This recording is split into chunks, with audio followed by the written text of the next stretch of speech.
Hello and welcome to my YouTube channel. Today we are going to start third chapter of geometry of class 10th, that is circle. Circle म्हणजे वर्तुळ आणि वर्तुळाच्या बाबतीत तुम्ही आधीच्या वर्गापर्यंत शिकलात बऱ्याच गोष्टी, जसं की सर्कल हा एक लोकस असतो अशा सर्व पॉईंटचा जे सर्व पॉईंट एका फिक्स पॉईंटपासून फिक्स अशा अंतरावर असतील. म्हणजे हा जो परिघ आहे उदाहरणार्थ या परिघावरचा प्रत्येक पॉईंट हा या ओ पासून सारख्या अंतरावर असतो. म्हणजे हे अंतर आणि हे अंतर, हे अंतर आणि हे अंतर, हे सर्व अंतर सारखे असतात. म्हणून त्याला आपण रेडियस किंवा त्रिज्या म्हणत असतो. ठीक आहे ना. याला आपण सर्कम्फरन्स म्हणतो. ठीक आहे ना.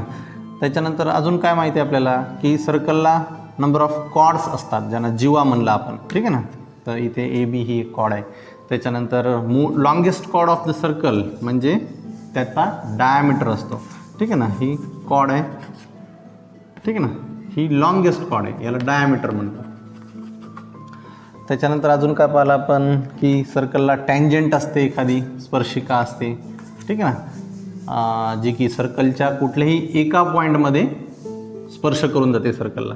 ठीक आहे ना. जर सर्कलला एखादी लाईन छेदून जात असेल तर तिला सेकंड म्हणतात. हे पण आपण आधी लर्न केलं आहे. ठीक आहे ना. हिला टँजंट म्हणायचं आहे आणि हे सेकंड झाली.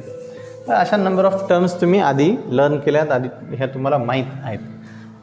त्याच्यानंतर तुम्ही स्टँडर्ड 9th अजून एक दोन गोष्टी पाहिल्यात की इक्विडिस्टंट कॉर्ड ज्या असतात, सर्कलच्या सेंटरपासून सारख्या अंतरावरच्या ज्या कॉर्ड्स असतात त्या कॉन्ग्रुएंट कॉर्ड्स असतात. किंवा मग जर का दोन कॉर्ड जर का सर्कलच्या कॉन्ग्रुएंट असतील तर याचा अर्थ त्या इक्विडिस्टंट असतात सर्कलच्या सेंटरपासून. ठीक आहे ना. वर्तुळाच्या केंद्रकापासून समान अंतरावर असणाऱ्या दोन जीवा ह्या समरूप किंवा एकरूप असतात. ठीक आहे ना. किंवा मग एकरूप जीवा ज्या असतात त्या वर्तुळाच्या केंद्रकापासून समान अंतरावर असतात. हे पण तुम्ही पाहिले. त्याच्यानंतर अजून का पाहिलं तुम्ही तर वर्तुळाच्या केंद्रातून वर्तुळाच्या कुठल्याही जीवेवर लंब टाकला तर तो लंब त्या जीवेला बायसेक्ट करतो, असं पण तुम्ही एक थेरम स्टँडर्ड 9th लर्न केला आहे ना. की if you draw the perpendicular from centre of circle on the chord then the chord is bisected और the perpendicular bisects the chord. किंवा त्याच्या उलट पण पाहिलं आहे तुम्ही की the line segment joining the centre of the circle and mid point of the chord, ठीक आहे ना, is perpendicular to the chord. तर हे पण तुम्ही लर्न केलं आहे स्टँडर्ड 9th. आता आपल्याला सर्कलचा जो पहिला थेरम आहे या वर्षीचा तो लर्न करायचा आहे, तो प्रूव्ह करायचा आहे. थेरमचं स्टेटमेंट किंवा थेरमचं हेडिंग काय तर टँजंट थेरम आहे. म्हणजे सर्कलच्या टँजंटबद्दल तुम्हाला या थेरममध्ये प्रूव्ह करायचं आहे. काय आहे statement? A tangent at any point of the circle is perpendicular to the radius at the point of contact. तर सर्कलवरच्या कोणत्याही एका पॉईंटमधून स्पर्श करून जाणारी रेषा म्हणजे आपण टँजंट म्हणलं. तर इथे तुम्हाला हे प्रूव्ह करायचं आहे की टँजंट ही त्या पॉईंट ऑफ कॉन्टॅक्टवर किंवा पॉईंट ऑफ कॉन्टॅक्टला जॉईन करणारी जी रेडियस असते तिला ते परपेंडिक्युलर असते. म्हणजे तुम्हाला प्रूव्ह करायचं आहे की टँजंट यल ही परपेंडिक्युलर आहे रेडियस ओ एला. ठीक आहे ना. हे तुम्हाला प्रूव्ह करायचं आहे. मग तुम्हाला दिलेलं काय आहे तर एक सर्कल आहे आणि त्या सर्कलला ए या पॉईंट ऑफ कॉन्टॅक्टमध्ये लाईन यल ही टँजंट आहे. सर्कलचं सेंटर ओ आहे. Line L is tangent to the circle with centre O at the point of contact A. तर तुम्हाला प्रूव्ह करायचं आहे line L is perpendicular to O A. ठीक आहे ना. मग आपण असं अज्युम करू की समजा लाईन यल ही परपेंडिक्युलर नाही आहे ओ एला. ठीक आहे ना. मग आपण अज्युम करू, assume that line L is not, इथे मी नॉट लिहिलं आहे, not perpendicular to radius O A. ठीक आहे ना. ओ एला परपेंडिक्युलर नाही आहे असं आपण अज्युम करलं. मग ओ एला परपेंडिक्युलर नाही ना, मग आपण काय करू, समजा ओ मधून लाईन एलवर परपेंडिक्युलर ड्रॉ करू आणि समजा तो परपेंडिक्युलर आपण बी मध्ये ड्रॉ करू. ठीक ना. लाईन एलवरचाच मी दुसरा पॉईंट घेतला आहे बी, ठीक आहे, जो की ए पेक्षा वेगळा आहे. So let O B is perpendicular to line L, ठीक आहे, कळलं. अँड किंवा where B is another point on line L, ठीक आहे, कळलं. काय केलं, समजा ओ मधूनच लाईन यल वर परपेंडिक्युलर ड्रॉ केला जो की बी मध्ये आहे. बी हा एच्या व्यतिरिक्त दुसरा पॉईंट आहे लाईन यल वरचा, अनदर पॉईंट, ठीक आहे ना. अगेन समजा अजून एक पॉईंट घेऊ आपण, सी एक पॉईंट घेऊ. Take point C on line L such that C सुद्धा एक पॉईंट असा घेऊ आपण की समजा ए पॉईंट इकडे आहे, इथे बी आहे आणि इथे सी पॉईंट आहे. पण सी पॉईंट आपण असा घेतला सच दॅट ए बी आणि बी सी हे अंतर समजा इक्वल आहेत, ठीक आहे ना. सी इथे घेतला समजा, तर ए बी आणि बी सी हे अंतर समजा इक्वल आहे असं आपण अज्युम केलं, ठीक आहे ना. हा ओ ए आहे तुमचा आणि हा आता ओ सी मी जॉईन केला आहे, ठीक आहे ना.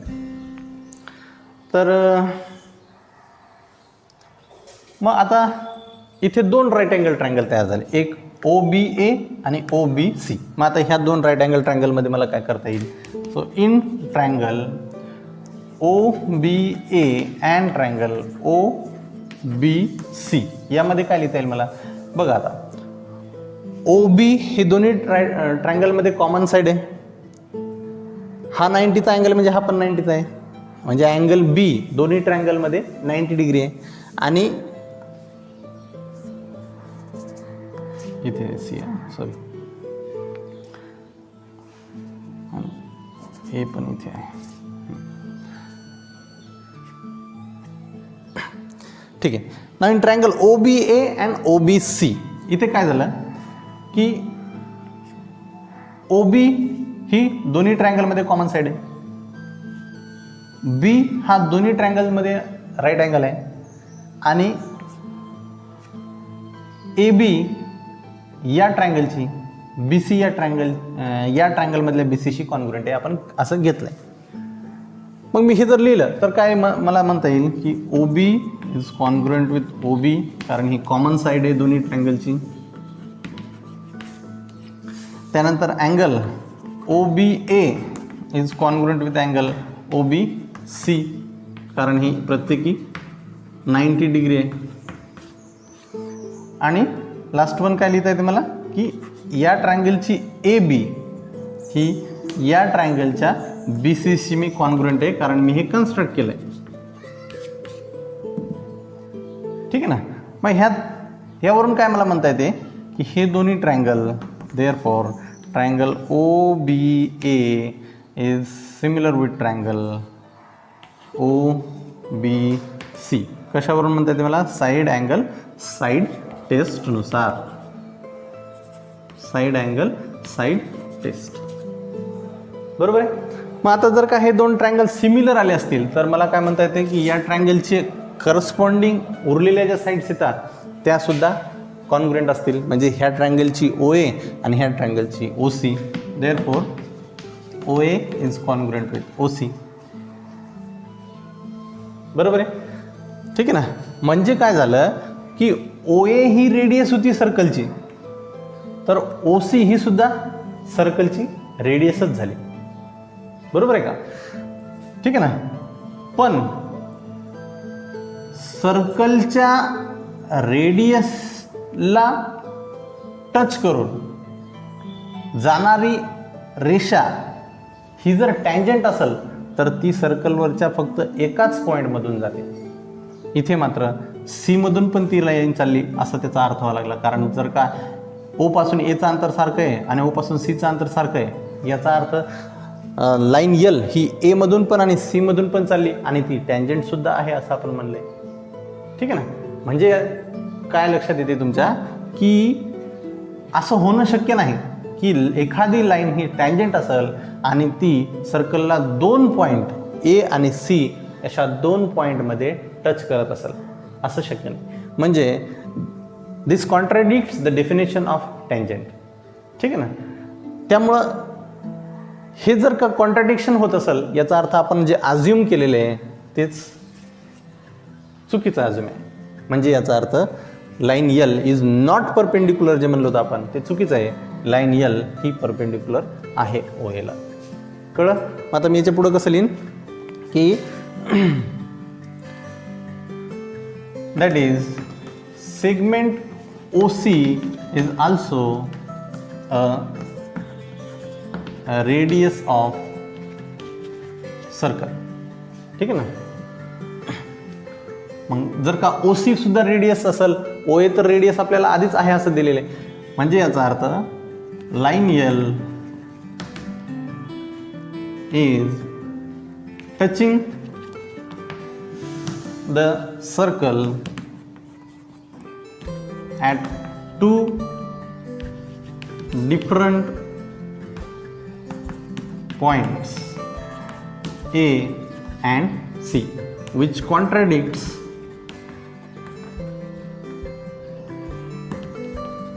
the definition of a tangent. स्पर्शिकेची जी व्याख्या आहे त्याच्या हे उलट होत आहे. ठीक आहे ना. आपण लाईन यल ही टँजंट आहे असं घेतलं होतं.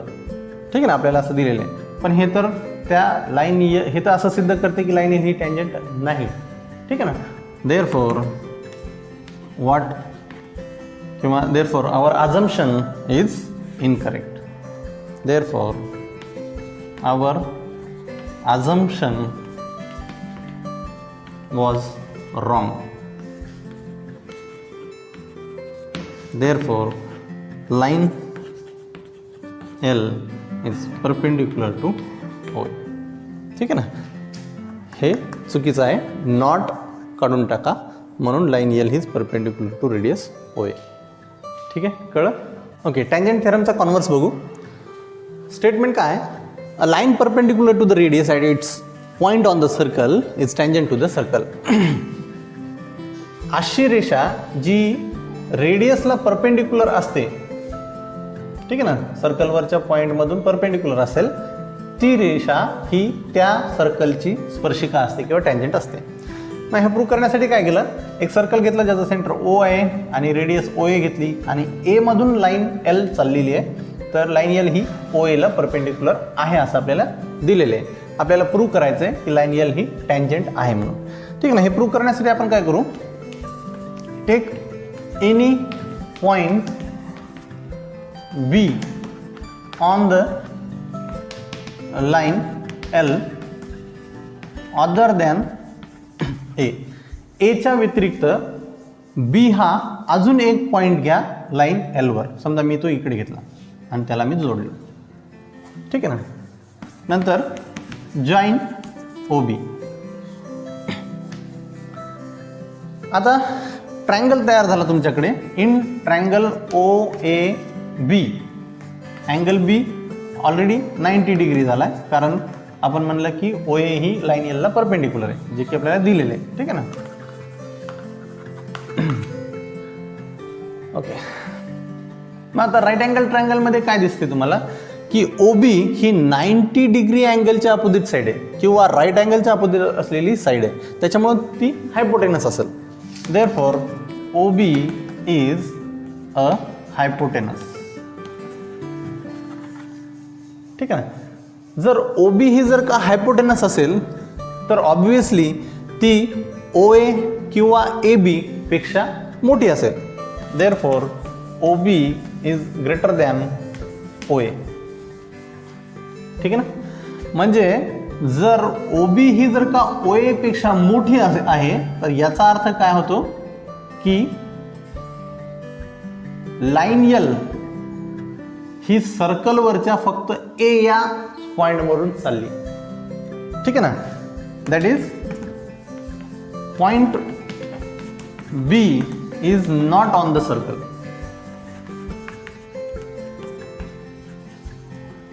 आणि जर का पॉइंट बी सर्कलवर नाही आहे याचा अर्थ काय की लाईन एल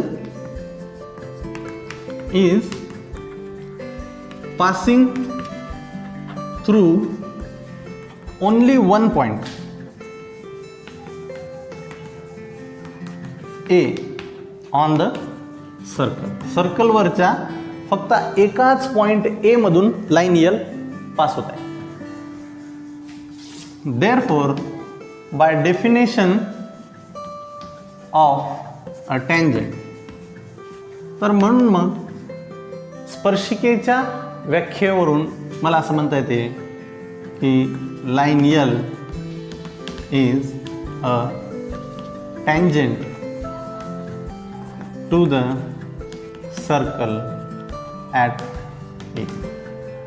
ठीक आहे, यावरून मला असं म्हणता येते की लाईन यल ही ए मधून जाणारी, स्पर्श करून जाणारी स्पर्शिका आहे वर्तुळाची. ठीक आहे.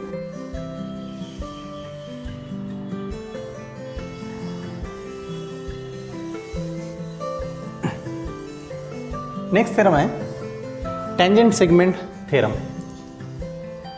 थेरमचं स्टेटमेंट आहे tangent segments drawn from an external point on a circle are congruent. तर समजा इथे एक सर्कल आहे ज्याला की एक्सटर्नल पॉईंट घेतला आपण, समजा यम, आणि यम या पॉईंटमधून सर्कलला दोन टँजंट काढल्या. समजा इथे एक स्पर्श करते टँजंट ए एम आणि दुसरी टँजंट समजा इथे एक स्पर्श करते बी पॉईंटमध्ये बी एम. तर तुम्हाला प्रूव्ह करायचं आहे की लेंथ हे जी ही टँजंट सेगमेंटची ए एम आणि ही बी एम ह्या कॉन्ग्रुएंट असतात असं तुम्हाला प्रूव्ह करायचं आहे. म्हणजे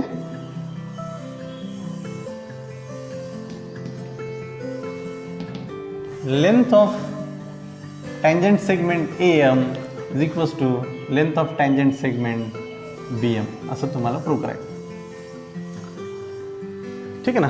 मग हे करण्यासाठी आपण काय केलं की एक सर्कल घेतला, ज्या सर्कलमध्ये ओ हा सेंटर घेतला, एक्सटर्नल पॉईंट एम घेतला ज्यामधून की दोन टँजंट काढल्यात ए एम आणि बी एम. सो प्रूफमध्ये आता हे प्रूफ करण्यासाठी काय करता येईल, तर आपण आधीचा जो पहिल्या नंबरचा जो थेरम पाहिला आहे चॅप्टरचा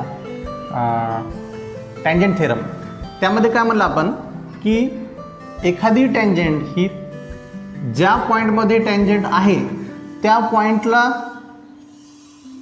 जोडणारी जी रेडियस असते ती टँजंट परपेंडिक्युलर असते. ठीक आहे ना. म्हणजे इथे पण ओ बी परपेंडिक्युलर असेल बी एमला, इथे ओ ए परपेंडिक्युलर असेल ए एमला. ठीक आहे ना. मग समजा मी जॉईन केलं ओ ए अँड ओ बी रेड आहे. ठीक आहे ना. तर इथे दोन राईट अँगल ट्रायंगल तयार झाले. So in triangle O A M and O B M. ठीक आहे ना. तर या दोन्ही राईट अँगल ट्रायंगलमध्ये काय दिसेल तुम्हाला, side O B O M G आहे ही इथे राईट अँगलच्या अपोजिट आहे, इथे पण राईट अँगलच्या अपोजिट आहे. म्हणजे दोन्ही राईट अँगल ट्रायंगलमध्ये साईड ओ एम ही हायपोटेनस आहे. बरोबर आहे.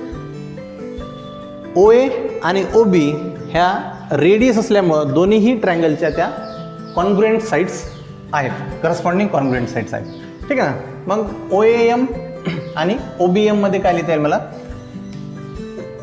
ओ M is congruent with O M common side. दुसरं O A is congruent with O B कारण ह्या रेड आहे. आणि angle O A M is congruent with angle O B M, हे प्रत्येकी 90 डिग्री अँगल आहे. ठीक आहे ना. मग ह्याच्यावरून काय मला म्हणता येते की हायपोटेनस आणि साईड, हायपोटेनस आणि साईड, ठीक आहे ना, ह्या दोन्ही राईट अँगल ट्रायंगलच्या कॉन्ग्रुएंट आहेत. त्याच्यामुळं काय मला म्हणता येते की triangle O A M is congruent with triangle O B M. याचं काय रिझन लिहिता येईल, हायपोटेनस साईड थेरम. बरोबर आहे. ठीक आहे ना. मग जर आता हे ट्रायंगल जर का कॉन्ग्रुएंट आले असतील तर याच्या करस्पॉन्डिंग रिमेनिंग साईड ज्या आहेत त्या पण कॉन्ग्रुएंट असतील. म्हणजे काय, याची corresponding side AM is congruent with याच्या करस्पॉन्डिंग साईड BMC.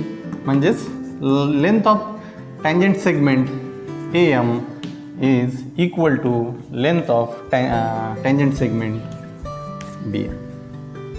ठीक आहे, कळलं?